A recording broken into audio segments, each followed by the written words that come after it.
Hello and welcome to the podcast. Welcome to Nos Ponemos las Pilas, an episode I'm sure you're going to enjoy and you're going to take a lot out of it as well. Nos Ponemos las Pilas has no direct translation to English. It means let's put the batteries on, right? That has in itself no meaning. But in Spanish, it means to do something with all that you got, with all the energy in your body. It's a message, I guess, a statement that provides you with positive attitude. That's it. That's the explanation of what Nos Ponemos las Pilas means. A lot of people have asked that when they listen to the podcast in English. That's why our next guest fits the show. That's why he's in the show. From a 2-year time period where, memories are created, where you become actually a sponge in a city that lives with passion, that generates positive energy, to now purchasing the team from that city. Ben Harbrook is all about being positive. He's our next guest. One thing you have to be, if you follow and you own a club like Cadiz, he's the managing partner at MSA Capital, an equity firm with more than $2 billion managed investment.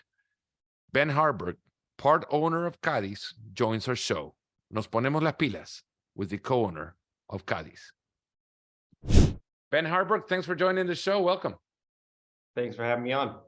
So where do we find you now? In Abu Dhabi. How does that relate to your travel schedule? How many times you visit there? So I'm probably here about 50% of my year and the other 50% in Beijing. And then whatever's left in between, I'm squeezing in to go to Cadiz. Not much left. Not if with you that do the math correctly. So let's say 40-40. Ben, so let's dive in. Let's dive right into it. Why invest in a soccer team in La Liga? Love, passion.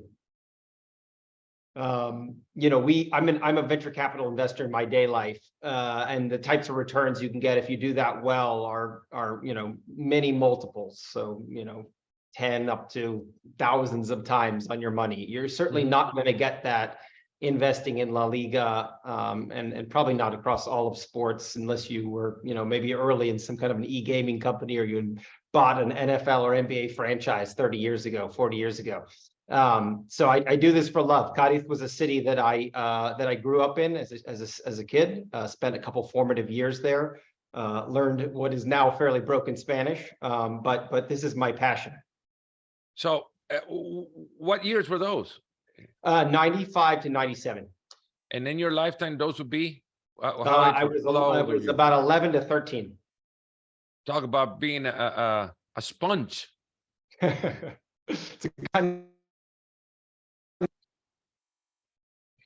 I lost you there for a second. So you can just go ahead and repeat that. I said it's a good time to learn a new language. So how much of soccer, how much of football did you watch back in those days? 94, that was a second division team. We were, no, not even second. We were Segunda B. We were very, very much not on the scene. So in those days, my joke is, in Cadiz, you had to basically choose between the two Sevilla teams. That was, so when you walked into school the first day, you were either, it was essentially like the Bloods and the Crips. Either you joined Sevilla or you were with Betis, and those two sides were constantly rumbling in the schoolyard. And so I didn't even have Cadiz as an option. So it's been really gratifying, particularly this year, for us to beat Cadiz, which was the team I selected at the time, to show that we've really made it on the scene. But I did go to some Cadiz games. I actually went to some games. This was before the current stadium was in its current iteration. So you said it's passion. Is it the city itself, and having known Cadiz in my formative years through one of Cadiz's biggest legends. I'm from El Salvador, so Magico Gonzalez is in our day-to-day life, every day now, and growing up when he was playing more so. And having known Cadiz through his eyes and having seen the city in the way that they see Magico Gonzalez, I can understand the passion. How could you describe that, though?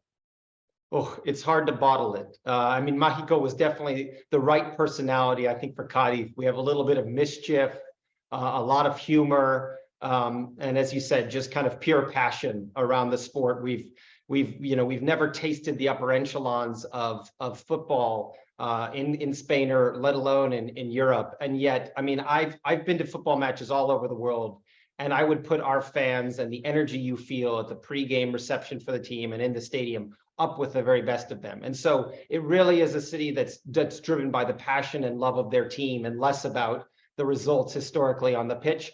But if you could bottle that energy that you feel, because we've got this great, very urban stadium right in the middle of kind of the thick of downtown. Mm-hmm. So that causes the sound to echo off the walls, and the fans kind of crush in those tight streets, and as the buses come through, and it's just incredible to experience.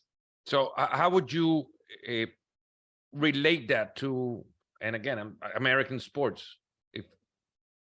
It's tough. I mean, I think, a lot of the NFL teams now have moved their stadiums outside the cities. You don't have that kind of reception. There's obviously a lot more money at stake. A lot of the players that we have today on the pitch with us were the guys that were still with us in Segunda Bay, or have come up. Some of them have come up all the way from at least Segunda to today. And these are people that we feel are of our team and city. I mean, Conan Ledesma just today announced by a pretty reputable outlet on the team of the year for all of the top 5 leagues in Europe. To see his name up there with Messi and others is just incredible for us. So it's kind of a little bit of a coronation, albeit at a very small scale, for us to have reached this level. So we'll take this and expand it a bit, but when we see a team like Cadiz in the current ecosystem of the game and in the current model of the business, how hard is it for Cadiz to sustain itself financially year in and year out with the current model? It's tough. I mean, and obviously I envy my friends who operate in leagues that don't have relegation, because it makes it very hard for us living on the border to plan ahead, to think about infrastructure investment, player investment, and all kinds of the other day-to-day administration around a team when we don't know if we'll be there, 48 hours later. And obviously we're one of the smallest teams in the league in terms of salary budget as well. I always laugh when I see that opening shot of the movie Moneyball, because they talk about that delta between the Yankees and the A's being something like 30 million to 90 million. Well, we're a 45 million euro payroll team playing against teams like Madrid that have been at different intervals between 650 and 800 million euros annual payroll. So it's just a monstrous delta for us to compete with the likes of them. So we've got to do so in a very sustainable way. And that's work. We're profitable as a team, and one of the very few teams in the Liga that are. Now that there's a large conversation, and we're going to go back into the relegation aspect of your answer, but on that portion of it, the competition, it's fierce in La Liga, and you can, I don't know, I feel at some point that you might need to spend more than you earn, and teams have done so in the past. How strict are the rules for teams like Cadiz? And again, the conversation now centers around just one team and the financial responsibility that Barcelona needs to adapt to in this day of financial regulations. How hard is that on teams like Cadiz? It's challenging. I mean, this financial fair play and how each team is salary capped at an individual level is challenging. It means that I can't take $1 out of my pocket and invest it dollar for dollar into players. And what that necessitates, therefore, is that we find more sustainable ways to generate that revenue to be able to afford those players that level us up. And so for me, that's been through this, driving this internationalization initiative and bringing in a whole new set of global sponsors and eyeballs. But it's incredibly challenging, and it makes it so you can't have, what we're witnessing in the UK, where, new owners come in and splash 500 million pounds in a single season. It's almost impossible. Your hands must be sweating right now just thinking of the possibilities that Cadiz offers to a worldwide football audience. with what you describe how the city is and what people know of what the city is about. A stadium that's only 4 blocks away from the beach. Right. I mean, how could you beat that? You can celebrate and go straight to the beach. And in fact, I was listening to Jorge Gonzalez, to Magico, retelling a story about how they saved the team from relegation. He was substituted in the second half. He said he couldn't stay in the stadium. He walked a couple of blocks out to his favorite restaurant, dressed up as he was during the game, and watched the game from a local bar. You can still do that in this day and age. I mean, and again, the palms of your hands must be sweating at the opportunity to create some Wrexham-like show for Cadiz. I like to say those guys copied me. So I did Cadiz before them, and I did it at the highest levels. They did it in the 5th tier of English football, and we did it, you know, at the top level here. We're playing against Real Madrid and Barcelona. You know, in my first season in getting involved with the team, we beat Barcelona with Messi on the field. We beat Real Madrid away. And you know, that kind of a giant killer mantra is so infectious, and the world loves it. So Wrexham can win their league, which, you know, kudos to them. But if we as a team of our salary budget and our stature can go out and do that against the giants of this game that are bigger than, you know, if you look at the social media followers of a Real Madrid versus the New York Yankees or anyone like that, it's incredible, the delta. I mean, we're talking 100 million followers versus 2 million. So, you know, that just shows you what we're able to do and at what level. And if you combine that with the infectiousness of the city and the fans, I mean, it's such a compelling proposition for the world to come to. Is that in the works? Don't spoil it if it is, and don't want to burst any bubbles here. But would there is a lot of potential for a series that tells a story to Cadiz and takes it to the world. Very much a part of our roadmap. I'm doing it in my small kind of meager means through social media, through evangelism. Everywhere I go around the world, I tell this story, and we're tracking very closely from a quantitative perspective our KPIs in terms of how we're performing in bringing this narrative to new countries. And we can get into it later, but we have built a very systematic engine and infrastructure to take this team to the world already, even in the absence of a welcome to Wrexham or Sunderland till I die type initiative. So that will be the cherry on the top once we have it. We will dive into that later, but I don't want to walk our path too far away from the last match day and the last couple of match days. Where were you in the last the round 38 of La Liga when Cadiz were playing to save their Primera football life? I was here, and I wasn't away at Elche with the rest of the owners. Now I can say this comfortably because the deed is done. But I felt pretty confident. I was at the previous game against Celta at home, which was our final home game of the season, which was just a week earlier, or less than a week earlier. And I was there the previous home game as well against Valladolid when we won 2-0. I felt like the work was pretty well done. We had a 0.5% chance of relegation on the final day, and so I opted to stay home for it. But you know, the one that I really missed was last season when we came back from the dead on the final day to beat Alaves, when, you know, essentially the odds were nearly impossible for that to happen. You've been very vocal on social media about how you followed your team. And it's more than your team, right? It's basically you own it, so it's your team. And you at one point said that a decision could probably cost you your marriage. You know, a decision to go or not to go to the game. So that 0.1% a chance of going down, was that brought to you by your wife, or was that, you know, something you just decided to look at on your own? You know, it's funny, after I tweeted that, I can't tell you how many people sent me messages commiserating. It seems this is a common theme amongst fans and even ownership, that this challenges relationships. No, you know, I had gone the previous weekend to Valladolid, and then I said to myself, I have to go to the final home game. We cannot chance it to wait for the final game against Elche. We've got to win this thing now. And if even I can help fire up the crowd, you know, 10 basis points more than usual, I'm going to do it. So I bit the bullet. I once was at a literally a water cooler conversation in our gym here at work, and on the ESPN campus, and there were two guys talking about how the Jets of American football, the New York Football Jets, were